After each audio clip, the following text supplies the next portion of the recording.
Jaganyo natamam vritim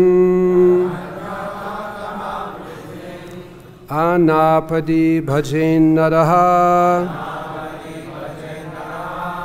riti rajanyam apatsu sarvesham api sarvashaha Jaganyo natamam vritim anapadi bhajen naraha riti rajanyam apatsu sarvesham api sarvashaha. Low person, not, uttamam, high, vritim, means of livelihood, anapati, when there is no social upheaval, bhajet, may accept, naraha, a man, rite, accept, rajanyam, the profession of the kshatriyas, apatsu, at times of emergency, sarvesham, of everyone in every status of life, api, certainly, sarvashaha, all professions or occupational duties. Translation. Except in a time of emergency, lower persons should not accept the occupational duties of those who are higher. When there is such an emergency, of course, everyone but the kshatriya may accept the means of livelihood of others.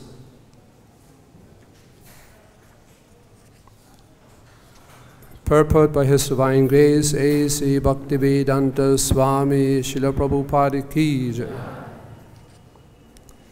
The occupational duty of a brahmana should not be accepted by persons in lower social orders, especially Vaishyas and Shudras.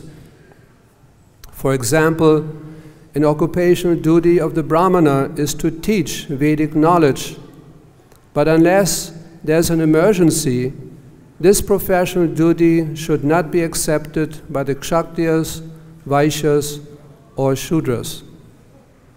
Even a Kshatriya cannot accept the duties of a brahmana unless there's an emergency, and then even if he does so, he should not accept charity from anyone else. Sometimes brahmanas protest against our Krishna consciousness movement for creating brahmanas from Europeans, or, in other words, from lechers and yavanas. This movement, however, is here supported in Srimad Bhagavatam.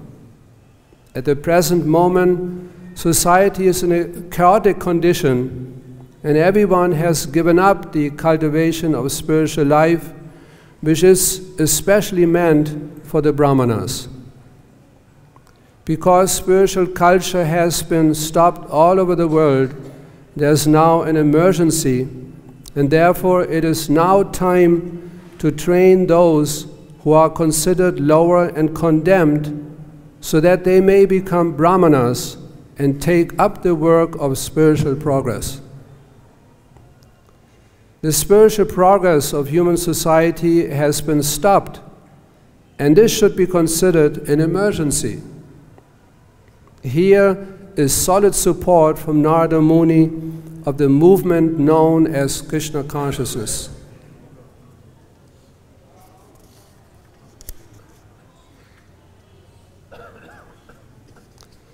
Jaganyo natamam vritim anapati bhajinnaraha ritte rajanyam apatsu sarvisham api sarvashaha. Translation: except in a time of emergency, lower persons should not accept the occupational duties of those who are higher.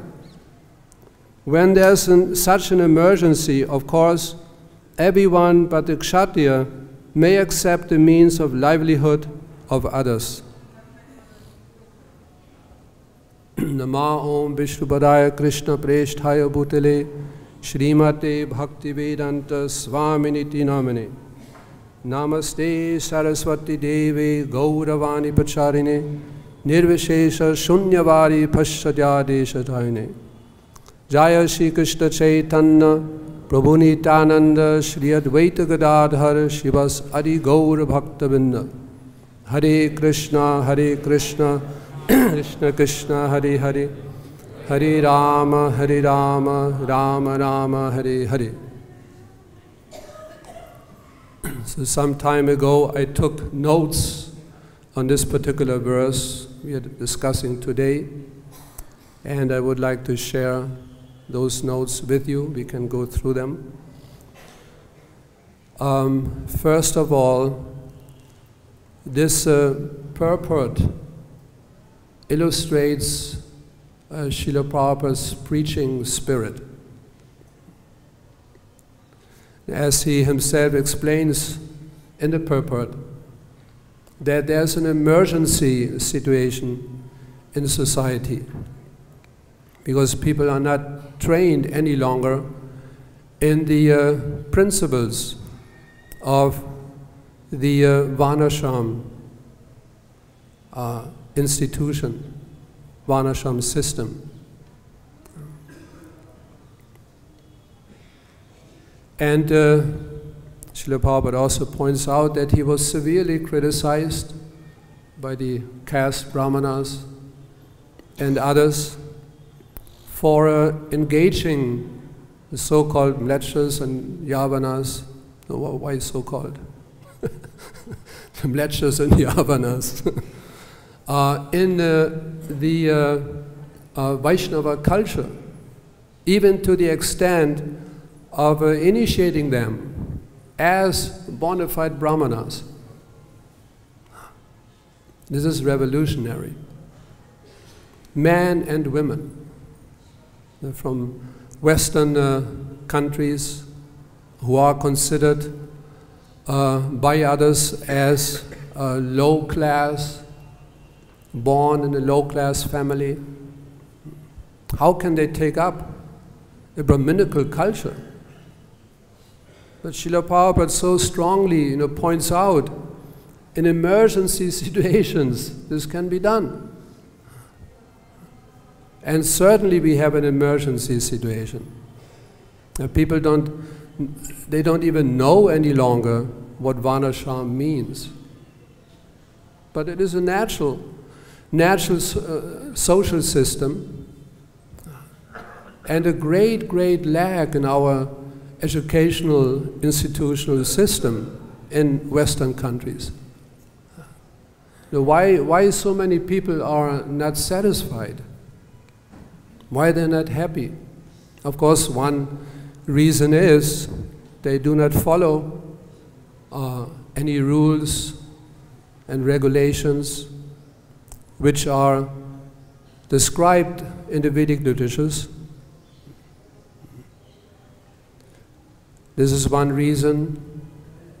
Being constantly attacked by the reactions of sinful activities, the dating back even into previous lives, existences, and also because they're not engaged according to their psychophysical condition. They're not happy.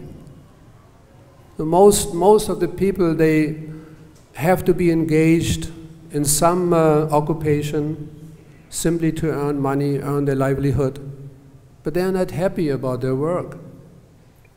But the Varnashram system is so nice that everybody, more or less everybody, was happy. Because of that system of being engaged according to one's own nature. The physical nature differs from person to person. The mental capacities, guna, karma, Krishna clearly explains in the Bhagavad-Gita that everyone should be engaged according to guna and karma. The guna, the particular mode of nature. Some people are situated more in the mode of goodness, others more in passion, others more in ignorance. Everybody is differently influenced by the modes of nature. In the Bhagavad-Gita, Krishna so scientifically explains the influence of the three modes of material nature.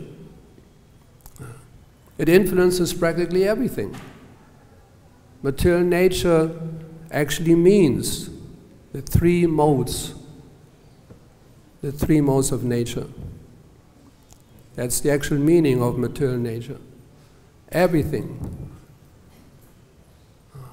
Our activities, even the foodstuffs we are taking, they exist in the three modes of material nature. The activities we perform, desires people have, so many things are influenced by the modes of material nature. And yet people think they're free. I'm free. I can do whatever I want. No, you cannot. Nobody is free in this material world. Everybody is bound by the ropes of the three modes of material nature. Just like a strong rope consists of three strands, I think you say. Three strands. They're being tied together in such a way that it becomes a very, very strong rope. So in this way, the combination of the three modes of material nature binds the living entity to this material existence. And they're being forced, literally forced, to act in a particular way. And if they are not being engaged according to their particular nature, they cannot be satisfied, they cannot be happy. And if one is not satisfied, not happy, then it will be difficult to focus the mind on a cultivating spiritual life. It will be very difficult. Also, when people are not satisfied, not happy, they generally avoid association. They want to be alone. Leave me alone. Just like when I was on an airplane the other day, the person sitting next to me, I wanted to have some kind of conversation because he noticed, I'm dressed as a sannyasi, devotee. So I thought that he might be interested. But then I noticed so you're flying often to India, and he didn't want to be bothered. No. This was the reply, no. Then I tried again, another very, very short-cut answer. They don't want to be bothered. Why? Because not satisfied, not happy. But if someone is happy, satisfied, immediately, they so enthusiastic to have a conversation, share their experiences in life with others, very, very enthusiastic to talk, because they're more satisfied, more happy. So these modes of material nature are such important subject matter, and it is also lacking in our Western education. There's not much awareness of the modes of material nature, but it is such an important topic because it influences everything. What can be more important?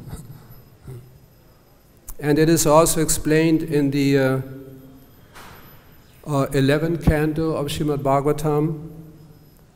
There Lord Krishna explains Madhpara related to a devotee, an elevated devotee. If one is not established or situated in an elevated level, platform of Krishna consciousness, then one must be engaged in the Varnashram system. There is one verse like this, Lord Krishna explains, that one should rigidly observe the social divisions and regulations to remain steady on the platform of pious human life. Also in the 8th canto of Srimad Bhagavatam, Srila Prabhupada explains in one purport that the devotees in the Krishna consciousness movement must always possess physical strength, enthusiasm, and essential power. They must keep themselves fit and place themselves in a normal condition of life. And then Prabhupada explains what constitutes a normal position. It is not the same for everyone. And therefore there are divisions of Varnashram. And of course we don't refer, when we talk about Varnashram, we don't refer to the Asuric Varnashram system, the casteism.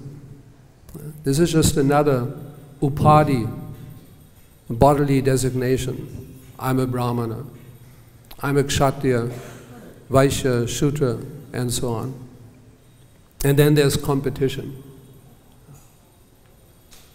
The Brahmanas, they think they're better than the Shudras, and so on.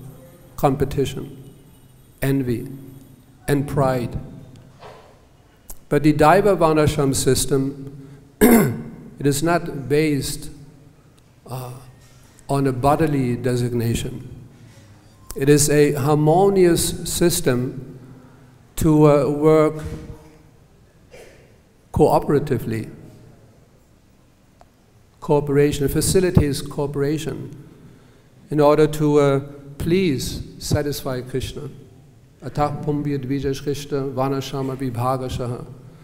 In that verse, Lord, what is that? Samsitim haritoshanam. Haritoshanam. The whole purpose of the Varnashram system is to please Krishna. That's the whole purpose. Srila Bhaktivinoda Thakur comments on that particular verse from the Padma Purana, and he explains that the whole purpose of human life is to please the Lord, please satisfy Lord Krishna. Whatever way this can be done.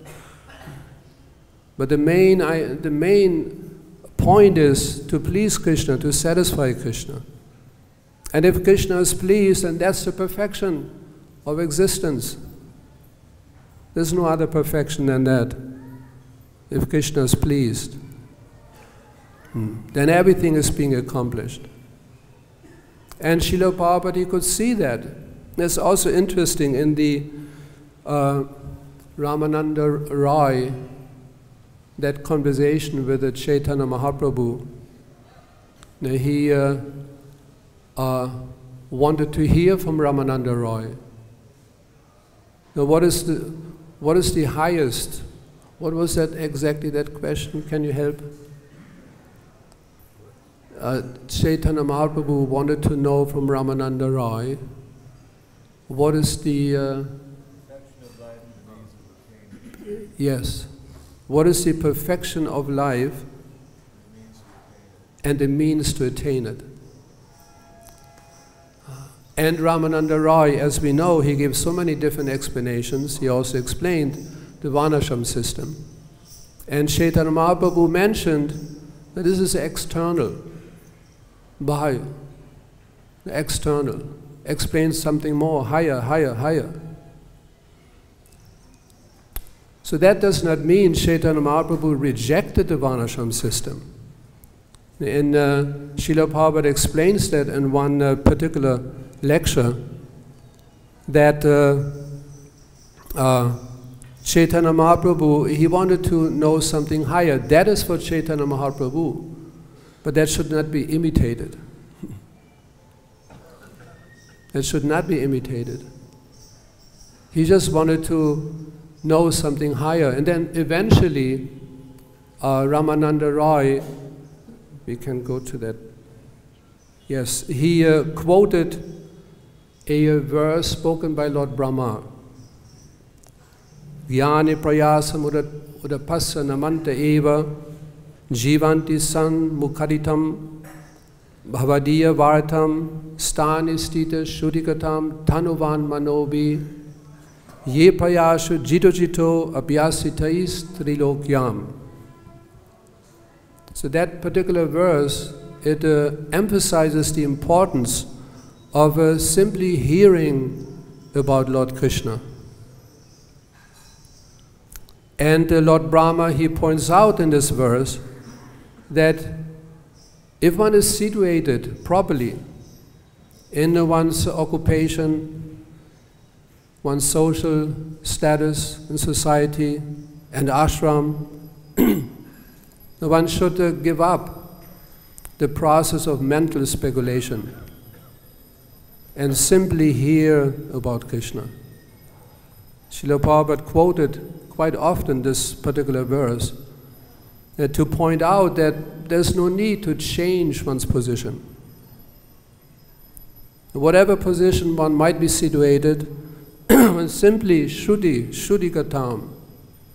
One has to hear about Lord Krishna and to offer with one's mind, manobi, mind, vanu, vaka, one's words,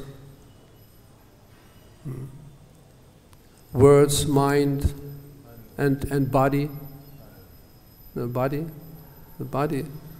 activity, everything should be dedicated, surrendered to the Lord. One should offer one's respect to that process of hearing Krishna Katha. And Srila Prabhupada, he knew that. He simply engaged everyone, the entire world, in simply hearing about Krishna. In one letter, Srila Prabhupada wrote that simply continue hearing about Krishna, that eventually will conquer Krishna. He wrote in one letter. Eventually that will conquer Krishna. Sanatana Goswami also gives a interesting explanation related to Tanuvan Manobi, body, words, mind. He gives three explanations.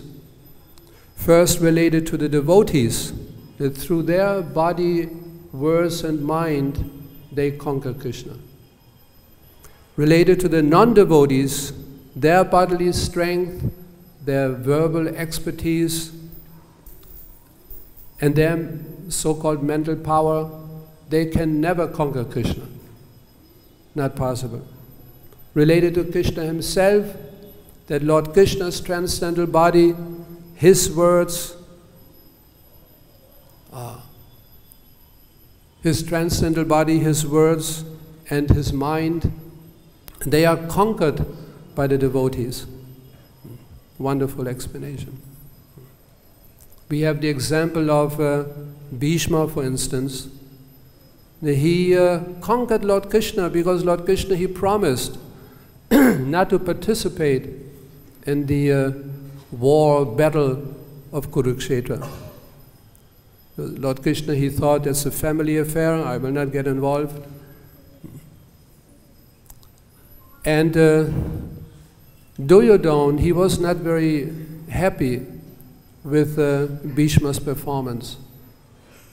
He seems to be hesitant, naturally due to his affection toward the Pandavas. He was hesitant to fight.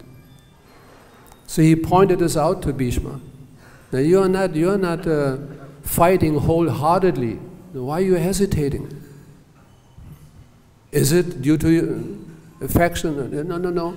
in order to please Duryodhana? He said, no, I promise. I will fight, I will kill the Pandavas tomorrow. Is that all right? Yes, sir. So he fought so ferociously that Lord Krishna had to break his promise in order to protect Arjuna, the Pandavas. He broke, so he conquered Krishna. If Krishna promises anything, then there's no way to change Lord Krishna's decision. Nobody can conquer Krishna, nobody can. He's the supreme being, supreme personality of Godhead. If he promises, nobody can break. But Bhishma, he was so determined that he broke Lord Krishna's promise. Yudhishthira Maharaj, this is another example. When Lord Krishna wanted to leave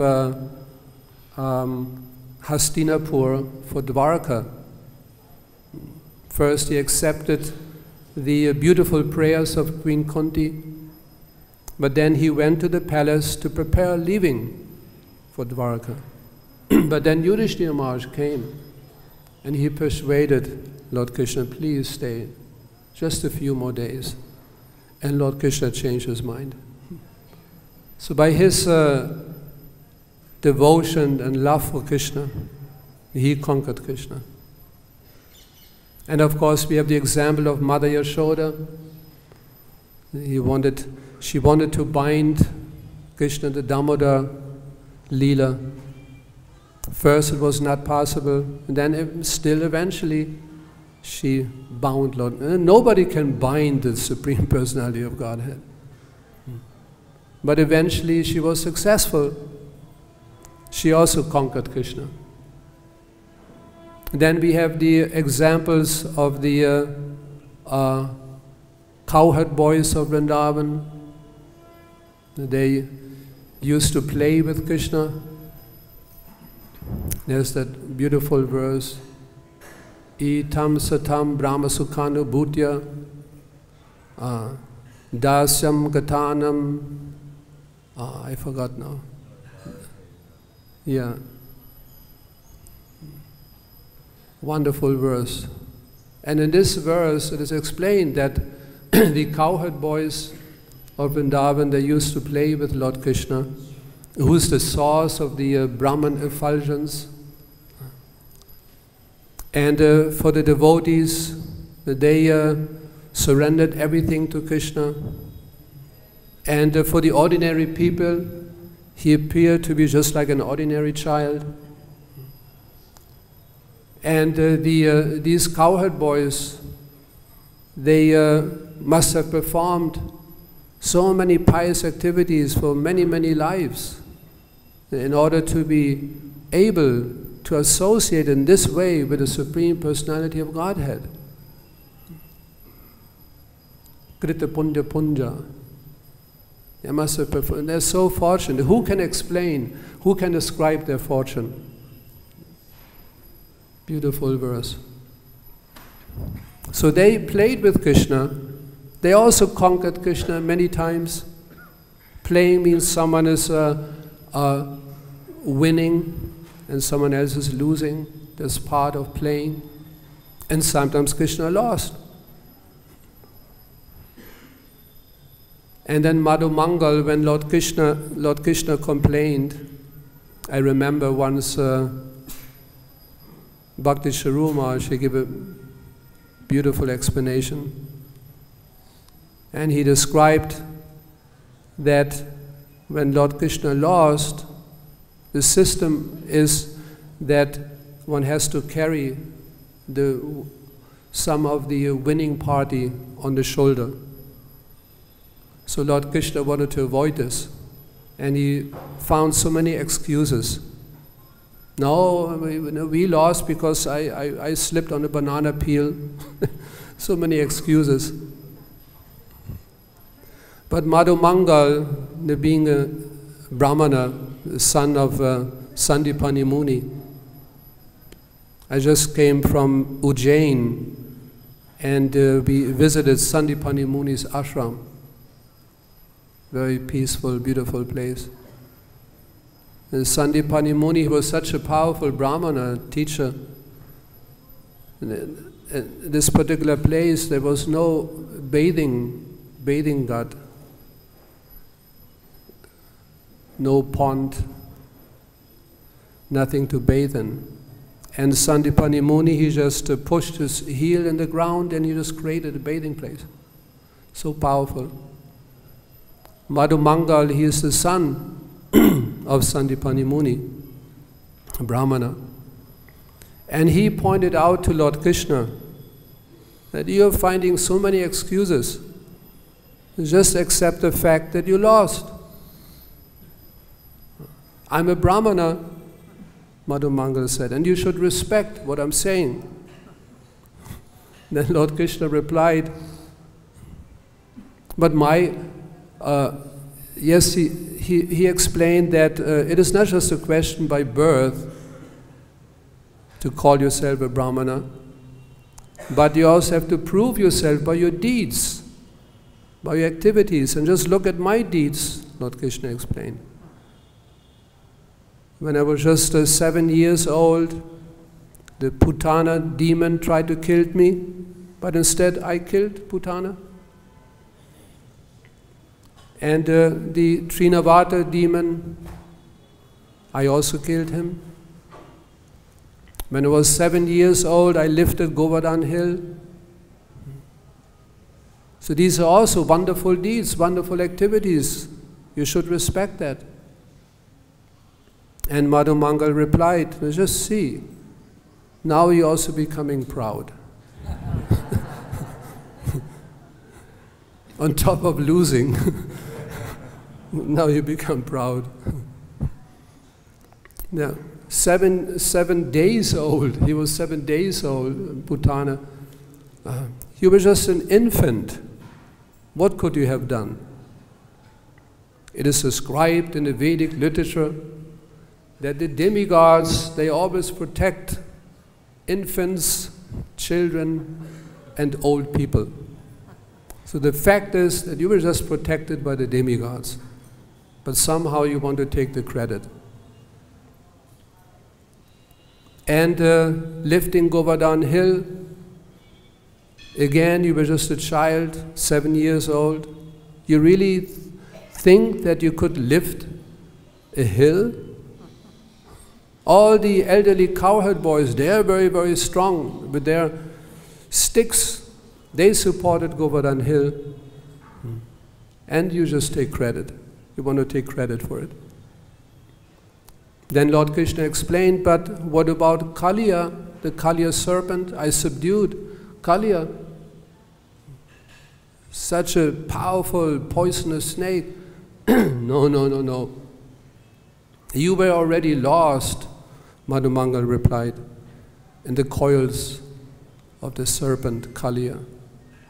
And your blackish hue became even more blackish because of the poison of Kaliya.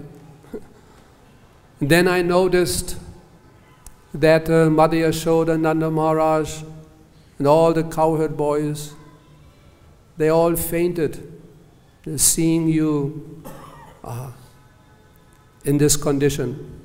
Then I took compassion. I chanted some Vedic mantras.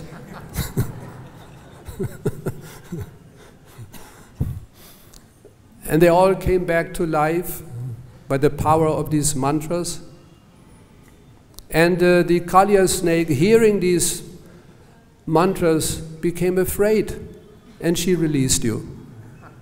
And now you want to take credit for it. Just see. So when Krishna heard that, he paid his obeisances. Oh, then please accept my humble obeisances.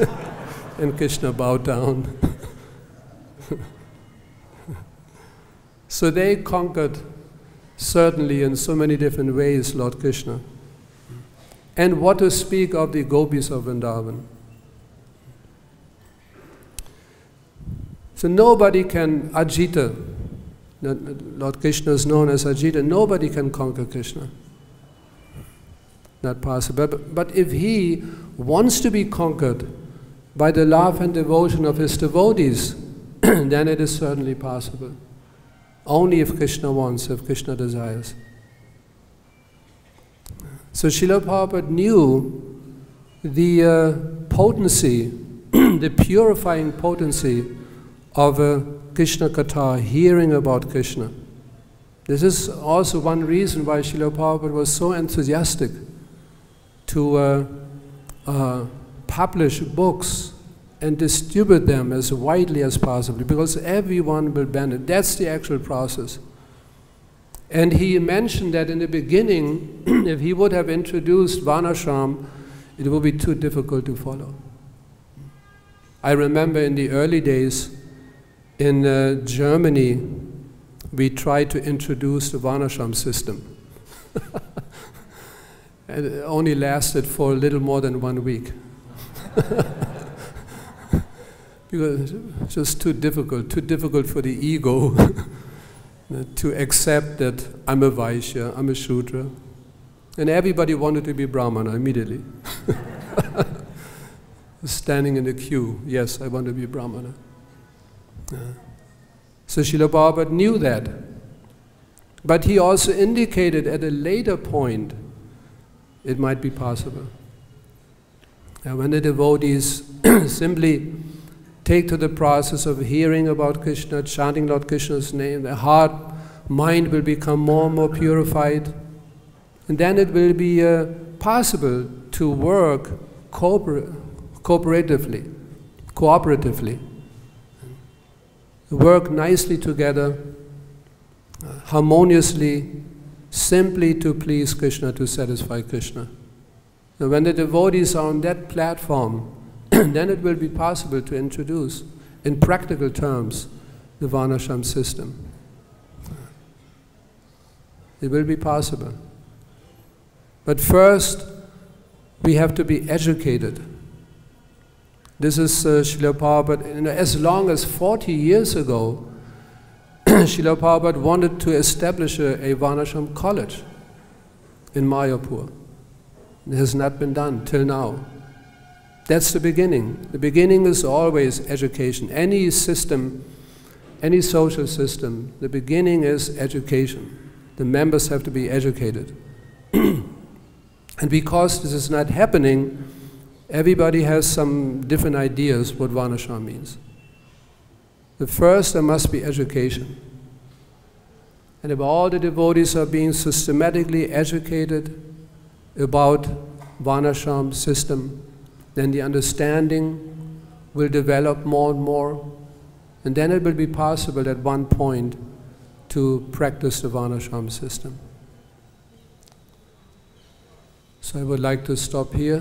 Srimad Bhagavatam ki jai, Gaur Premanande, Hari Hari Bol. Hare Krishna. I don't know how much time we have. How long does the class go? So maybe we can take a couple of questions, if there are any questions.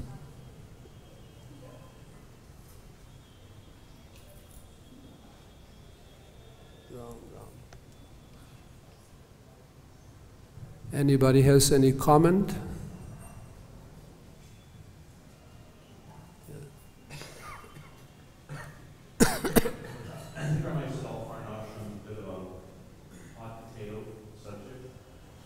Hot potato? Potato means no touch?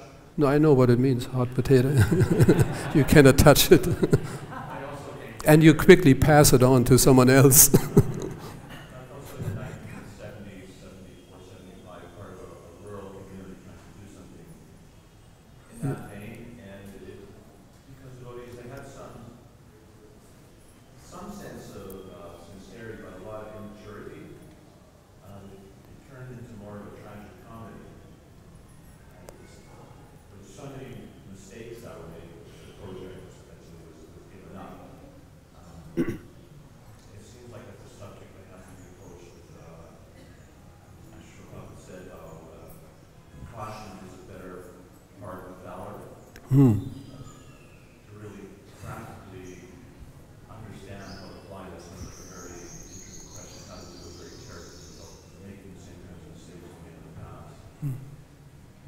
So that was your comment, yeah.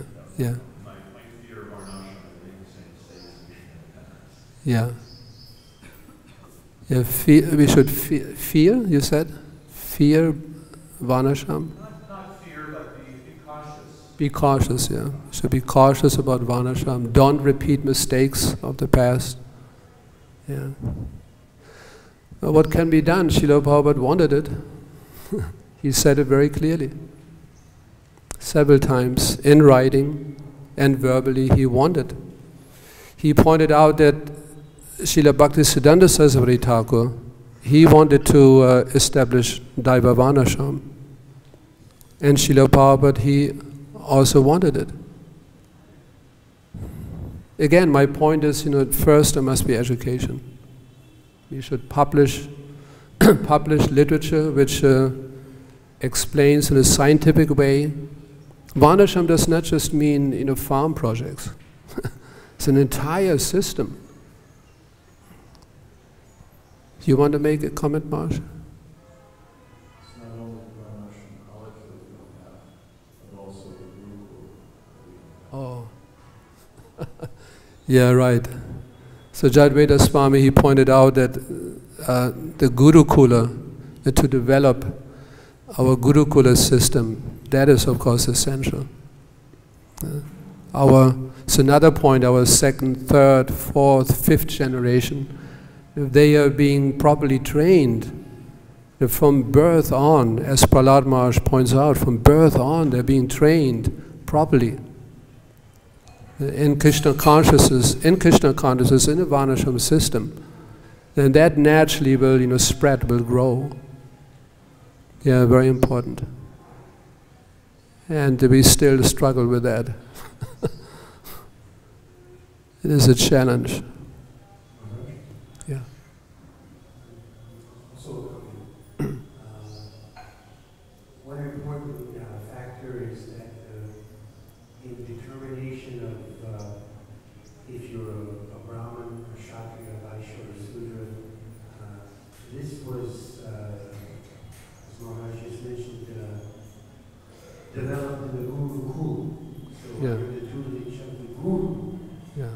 he can see the propensity of his student and then give him suitable work Yeah. to fulfill his natural Yeah. capacity. So Yeah.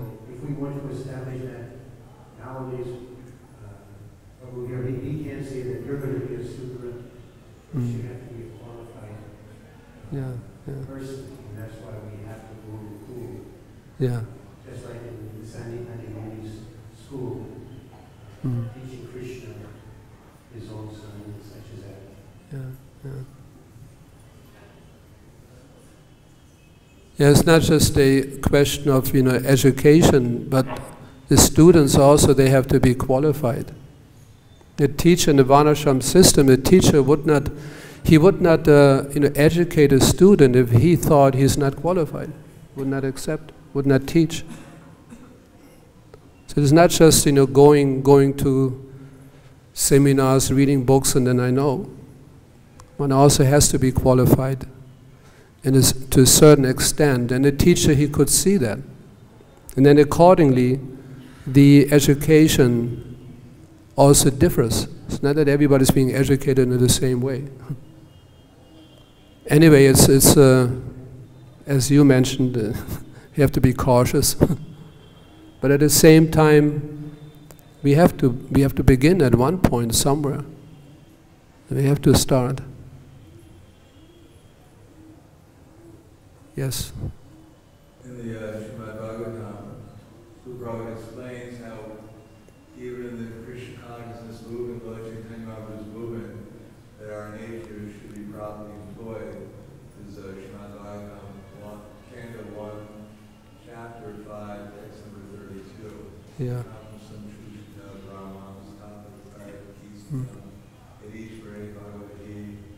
Karma Brahmani Bhagavata. And there in the purport, Prabhupada explains that if one has the intellectual power, then one should try to convince people that Krishna is the Supreme Personality of God. One should not decry the Supreme Lord trying to take his position. One